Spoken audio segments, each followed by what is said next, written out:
Oke, hari ini atau kali ini kita satu faktor aja karena faktor keempat itu cukup panjang.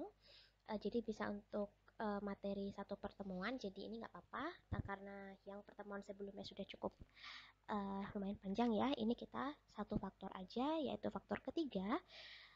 Setelah kemarin itu kita berhenti di equality before the law ya. Kemudian lanjut ini kita ke faktor ketiga.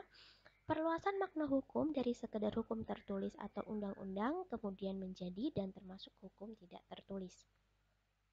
Undang-undang yang merupakan karya lembaga negara atau lembaga legislatif dianggap barang sakral yang menuntut kepatuhan dan ketaatan dari siapapun. Di luar undang-undang tidak ada yang sakral, yang dapat menuntut ketaatan dan kepatuhan.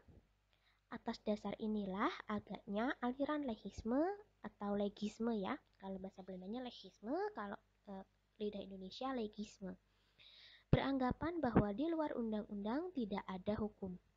Dalam praktik, rumusan dan ketentuan dalam undang-undang itu tidak lebih formulasi kepentingan, tidak lebih dari formulasi kepentingan sekelompok orang.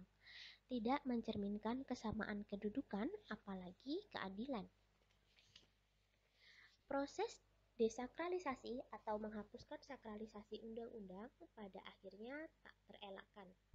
Di luar undang-undang ternyata ada nilai kebenaran, keadilan, kepatutan, dan nilai etik lainnya yang tidak sempat dirumuskan dalam undang-undang ketika itu ya.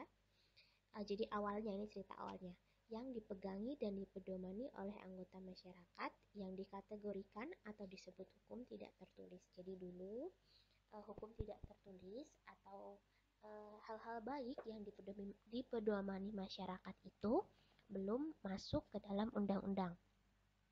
Secara umum diakui bahwa di luar undang-undang hukum tertulis ada nilai etik, ada hukum tidak tertulis. Jadi sudah diakui tapi belum dimasukkan gitu ya.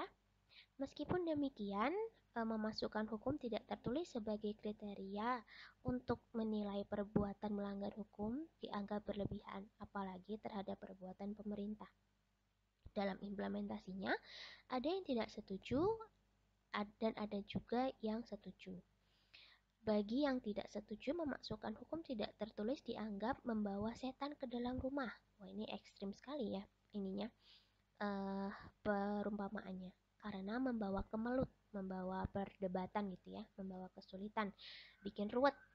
Dengan membenarkan banding atas kesusilaan, maka kira-kira keseluruhan bidang moral ditarik ke dalam hukum. Ini berarti mereka yang positivisme murni ya. Mereka nggak suka ada hal lain dimasukkan ke dalam hukum. Akan tetapi, kepada siapa hukum tidak tertulis ini diterapkan?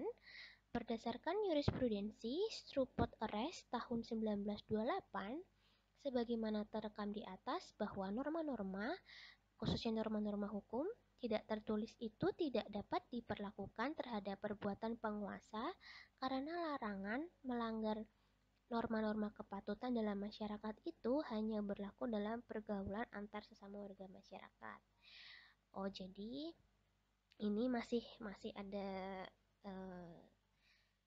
rasa diktator gitu ya. Cuman masyarakat aja tapi pimpinannya enggak, tuannya enggak, tapi tanda kutip hambanya iya gitu ya, patron, masih sangat patronal. Alasan yang melatar belakangi jurisprudensi Strupot Arrest sebenarnya bukan persoalan setuju atau tidak setuju mengenai penerapan hukum tertulis terhadap pemerintah, tetapi lebih didorong untuk menjaga kewibawaan negara dan pemerintah yang mengemban fungsi publik. Dalam banyak hal, tindakan pemerintah dalam mengemban fungsi publik dengan kekuasaan yang dimilikinya menuntut perlakuan hukum yang tidak sepenuhnya sama dibandingkan perlakuan terhadap seseorang. Dengan kata lain, harus diakui bahwa kriteria patut atau tidak patut itu bagi pemerintah tidak dapat dipersamakan dengan perseorangan. Menurut Sudargo Gautama, apa yang dianggap tidak pantas oleh pergaulan masyarakat bagi seseorang belum tentu tidak pantas bagi pemerintah.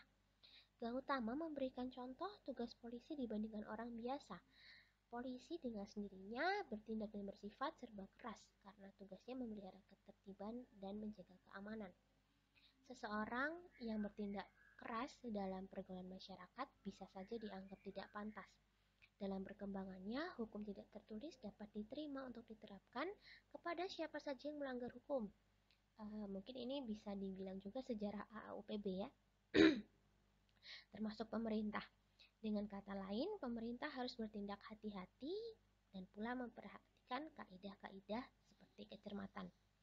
Andai kata pemerintah itu bertindak dalam fungsinya sebagai penguasa, bukan sebagai manusia pribadi dalam menunaikan kewajibannya di lapangan perdata. Jadi, bukan saja jika pemerintah melanggar undang-undang ia dapat dipersalahkan, tetapi apabila ia bertindak bertentangan dengan kecermatan, maka ia bisa dipersalahkan akibat perbuatannya yang tidak pantas.